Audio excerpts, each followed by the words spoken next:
ይስጥልኝ ክቡራን ተመልካቾቻችን ከኢሳት ነጻ የህዝብ ሚዲያ የሰዓቱን ዜና ይዘን ቀርበናል። ከዘገባዎቹ ጋር ትዕግስት ተስፋዬ ነኝ። አብራችሁ ነው። ቀዳሚ ወዳደረግነው መረጃ አልፋለሁ። የኢትዮጵያ እድገት ከከባቢ ሀገራት ትስስር ውጪ የሚረጋገጥ አይደለም ተባለ። ጠቅላይ ሚኒስትር አብይ አህመድ ይህን ያሉት በሰዓት 467 ጊጋዋት ኃይል ማመንጨት አቅም ያለው የአይሻ 2 የንፋስ ኃይል ማመንጫ የምረቃ ስነ ስርዓት በተከናወነበት ወቅት ነው። የዚህ ዜና ዝርዝር እንደሚከተለው ይቀርባል። ጠቅላይ ሚኒስትር አብይ አህመድ የጅቡቲው ፕሬዝዳንት ኢስማኤል ኡመር ጌሌና የሶማሌ ፕሬዝዳንት ሐሰን ሼክ መሐሙድ በተገኙበት የአይሻ 2 የንፋስ ኃይል ማመንጫ ፕሮጀክት በይፋ ተመርቋል። በምርቃው ወቅትም ጠቅላይ ሚኒስትሩ እንደገለጹት ኢትዮጵያ ውስጥ የተጀመረው እድገት ጎረቤት ሀገራትን ማዕከል ያደረገ መሆኑን አንስተው አብዛኛው የኢንቨስትመንት ስራ ከጅቡቲ ጋር የተሳሰረ መሆኑን ተናግረዋል። የኢትዮጵያ እድገት የኢትዮጵያ ኢነርጂ ከአካባቢ ሀገራት ትስስር ውጪ ለብቻ በማደግ የሚረጋገጥ አይሆንም። የ21ኛው ክፍለ ዘመን አጋማሽ ለመላው አፍሪካ የመጣ ብስራት ስለሆነ እኛ ኢትዮጵያ ውስጥ የጀመርነው እድገት ጎረቤት ወንድም ሀገራትን የሚነካና አስተሳስሮ እንድናድግ የሚያደርግ መሆን ይኖርበታል። የኤሌክትሪክ ኮኔክሽን በእኛና በጅቡቲ መካከል፣ የንጹህ ውሃ ኮኔክሽን በእኛና በጅቡቲ መካከል፣ በክፍያ የሚደረግ የቶል ሮድ መንገድ በእኛና በጅቡቲ መካከል በከፍተኛ ደረጃ እየተስፋፋ ይገኛል። ሁላችሁም እንደምታውቁት ጅቡቲ በእጅጉ ለልባችን ለኪሳችን የቀረበ ሀገር በመሆኑ አብዛኛው ኢንቨስትመንት ከጅቡቲ ጋር የተሳሰረ ነው። አክለውም በቅርቡ ከሶማሊያና ከደቡብ ሱዳን ጋር በመንገድና በመብራት ትስስር ለመፍጠር የተጀመረው ጥረት ተጠናክሮ እንደሚቀጥል ገልጸዋል። ከሱዳን፣ ከኬንያ፣ ከታንዛኒያ ጋር እነዚህን ነገሮች የምንጋራ ሲሆን በቅርቡ ከሶማሊያና ሳውት ሱዳን ጋር በመንገድና በመብራት ለመተሳሰር ጥረት ተጀምሯል። ይህ ጥረት እንዲሳካ በኢትዮጵያ በኩልም በሶማሌ በኩልም እንዲሁም በሳውት ሱዳን በኩል በከፍተኛ ቅንጅት የሚሰራ ይሆናል። ምክንያቱም ኢትዮጵያ ያላት የተፈጥሮ ጸጋ ከጎረቤት ሀገራት ጋር ተካፍላ የምትበላ ከሆነ ጎረቤቶቿም እንደዚሁ ያላቸውን ጸጋ ከኛ ጋር የሚካፈሉ ከሆነ ምስራቅ አፍሪካ የሚለምን ሳይሆን የሚረዳ የሚበደር ሳይሆን የሚያበድር ከሌሎች የሚጠብቅ ሳይሆን የሚጠበቅበት ከባቢ የመሆን እድሉ በጣም ሰፊ ነው። ተመርቆ አገልግሎት መስጠት የጀመረው የንፋስ ኃይል ማመንጫ በሰዓት 467 ጊጋዋት ኃይል የማመንጨት አቅም ያለው ሲሆን ለቀጠናው የኢኮኖሚ ትስስር አዲስ ምዕራፍ እንደሚከፍት ተመልክቷል።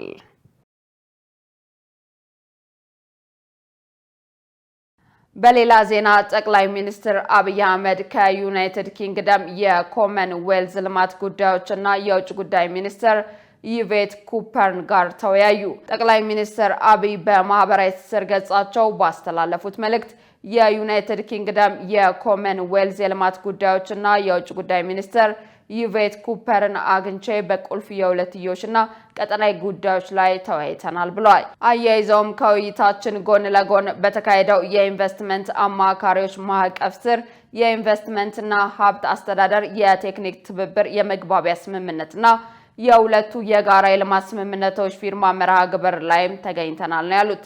እነዚህም የሁርሶ አይሻ 400 ኪሎ ቮልት እና የደጋሃቡር ቀብሪ ዳህር 132 ኪሎ ቮልት የኃይል ማስተላለፊያ ፕሮጀክቶች ስምምነቶች ናቸው ብለዋል።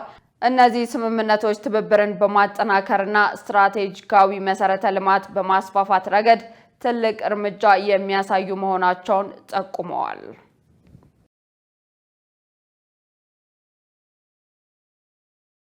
ኢትዮጵያ ዛሬ የተስፋ ብቻ ሳይሆን የተጨባጭ ውጤት ምድር እየሆነች ነው ሲሉ ምክትል ጠቅላይ ሚኒስትር ተመስገን ጥሩነህ ገለጹ። ምክትል ጠቅላይ ሚኒስትሩ በማህበራዊ ትስስር ገጻቸው ባሰፈሩት ጽሑፍ ከገበታ ለትውልድ አባይ ፕሮጀክት መካከል ሁለተኛውና በ385 ሄክታር ላይ ያረፈው የሸበሌ ሪዞርት በጠቅላይ ሚኒስትር አብይ አህመድ ተመርቆ ለአገልግሎት ክፍት መሆኑን ጠቅሰዋል።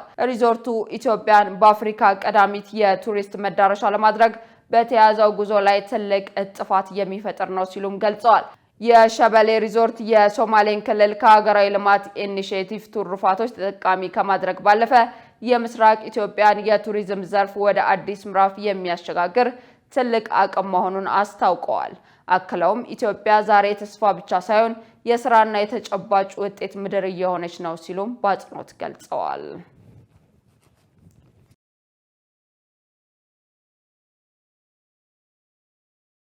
ባለፉት 6 ወራት በተኪ ምርቶች 3 ቢሊዮን 391 ሚሊዮን ዶላር የውጭ ምንዛሬ ማዳኑን የኢንዱስትሪ ሚኒስቴር አስታወቀ። የኢንዱስትሪ ሚኒስትር አቶ መላኩ አለበል ለአዲስ ዘመን ጋዜጣ እንደገለጹት በግማሽ በጀት ዓመት በአምራቹ የኢንዱስትሪ ዘርፍ ለተገኘው ውጤት ከፍተኛና መካከለኛ ኢንዱስትሪዎች ጉልህ ድርሻ ነበራቸው። በዚህም ከፍተኛ አምራች ኢንዱስትሪዎች ከ2.5 ቢሊዮን ዶላር በላይ፣ አነስተኛና መካከለኛ አምራቾች ደግሞ ከ813 ሚሊዮን ዶላር በላይ የውጭ ምንዛሬ አድነዋል ብለዋል። ሚኒስትሩ አክለውም ዘርፉን ለማነቃቃት በተከናወኑ ተግባራት ከ200 ቢሊዮን ብር በላይ ካፒታል ያስመዘገቡ 398 አዳዲስ ኢንቨስትመንቶች ወደ ሀገር መግባታቸውን ጠቁመው ይህ በሀገሪቱ የውጭ ንግድ ላይ ከፍተኛ ለውጥ ማምጣቱን ገልጸዋል። በኢትዮጵያ የአምራች ኢንዱስትሪ ዘርፍ የኢኮኖሚ ሉዓላዊነትን ለማረጋገጥና የውጭ ምንዛሬ እጥረትን ለመቅረፍ አይነተኛ ሚና እንዳለው አስረድተዋል።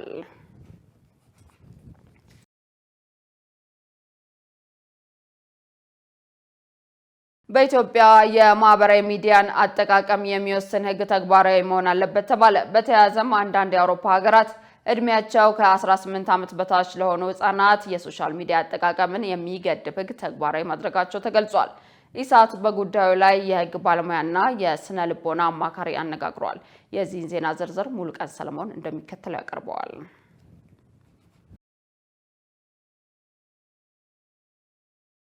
አውስትራሊያን ጨምሮ አንዳንድ የአውሮፓ ሀገራት እድሜያቸው ከ18 ዓመት በታች ለሆኑ ህጻናት የማህበራዊ ሚዲያ አጠቃቀምን የሚገድብ ህግ ተግባራዊ በማድረግ ላይ ናቸው። እድሜያቸው ከ18 ዓመት በታች የሆኑ ታዳጊዎች የማህበራዊ ሚዲያ አጠቃቀም መመምሰል አለበት ሲል ኢሳት የህግ ባለሙያና የስነ ልቦና ባለሙያዎችን አነጋግሯል። የህግ ባለሙያው አቶ ጥጋቡ ደሳለኝ በሰጡት ምላሽ ከማህበራዊ ሚዲያ አጠቃቀም ጋር በተገናኘ የአውስትራሊያን ጨምሮ የሌሎች ሀገራት ተሞክሮ አንስተው በኢትዮጵያም እንደ አውሮፓ ሀገራት ጥብቅ የህግ ማዕቀፍ ሊወጣና ሊተገበር ይገባል ብለዋል። አሁን በቅርብ ጊዜ ከ3 ወር በፊት ይመስለኛል 4 ወር በፊት እንደዚህ የአውስትራሊያ አዲስ ህግ አወጣለች። እድሜያቸው ከ16 ዓመት እና ከዚያ በታች የሆኑ ህጻናት በማንኛውም ሁኔታ በማህበራዊ ሚዲያ ላይ ተሳታፊ እንዳይሆኑ ወይም ደግሞ የተለያየ መልእክት እንዳያስተላልፉ የሚደነግግና ከፍ ያለ ቅጣት ወላጆችና ታዳጊዎች ላይ ቅጣት የሚጥል አዲስ የህግ ማዕቀፍ አውጥታለች።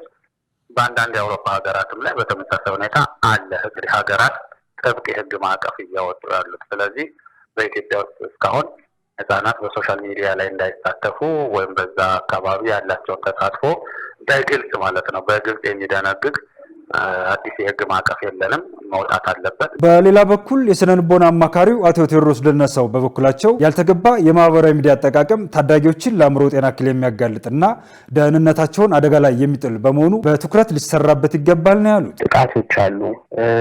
ህጻናት ለጠላፊዎች፣ ለአታላዮች የተጋለጡ ናቸው፣ በተለይ ታዳጊዎች። ስለዚህ የደህንነትም ጉዳይ ነው፣ አእምሮ ጤና ጉዳይ ነው። ራሳቸውን የሚያጠፉ ታዳጊዎች ላይ አንደኛው ትልቁ ተጽዕኖ ፈጣሪ በተለይ በዚህ 21ኛው ክፍለ ዘመን በተለይ ባለፉት 10 ዓመታት ሶሻል ሚዲያ ላይ የሚያሳልፉት ጊዜ ወይም የሚፈጠሩ ክስተቶች ሊሆኑ ስለሚችሉ ያቻ ተጽዕኖዎች የመሳሰሉት ነገሮች ማለት ነው። የአካባቢያቸውን ወይም አብሯቸው ያለውን ሰው አይወክልም አንዳንዱ ሶሻል ሚዲያ ላይ የሚያዩት ነገር ማለት ነው። ስለዚህ ከባህል አስተሳሰብ የራቁ ከእኛ እምነትና ልክ ነው ብለን የምናስቀምጠው ሴቶቻችን የራቁ ነገሮች በበዙ ቁጥር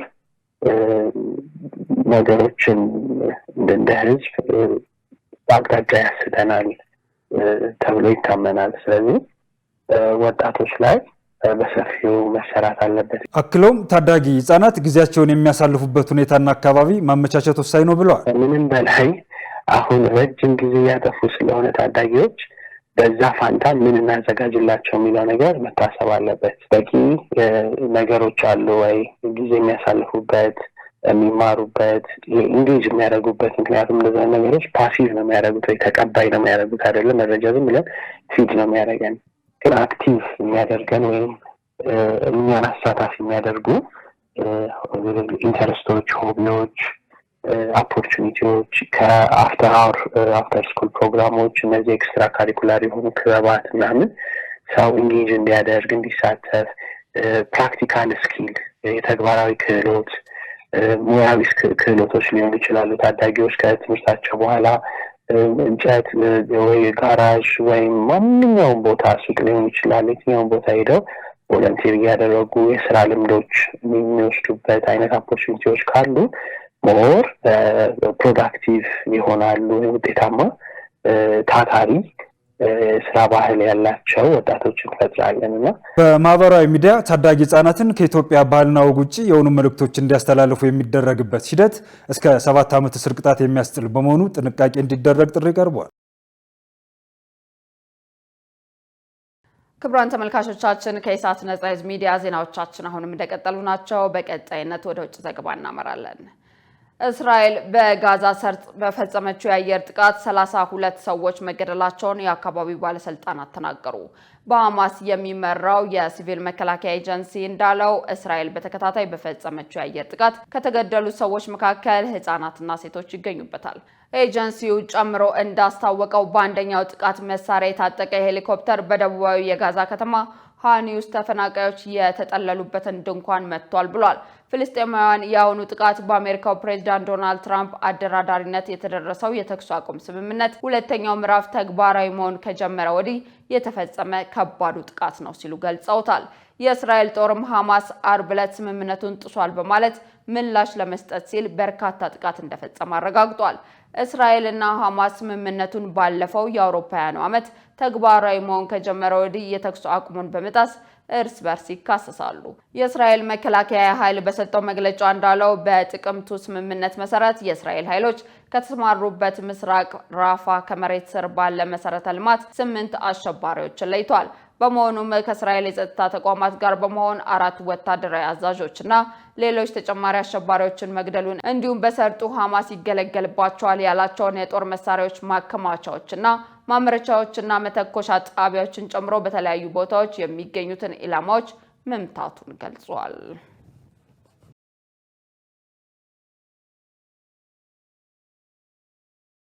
ክቡራን ተመልካቾቻችን ከኢሳት ነጻ ህዝብ ሚዲያ ለሰዓቱ ያዝናቸው ዘገባዎች በዚህ ተጠናቀዋል። ከዘገባዎቹ ጋር ትዕግስት ተስፋ አብሬያችሁ ቆየው። መልካም ጊዜ።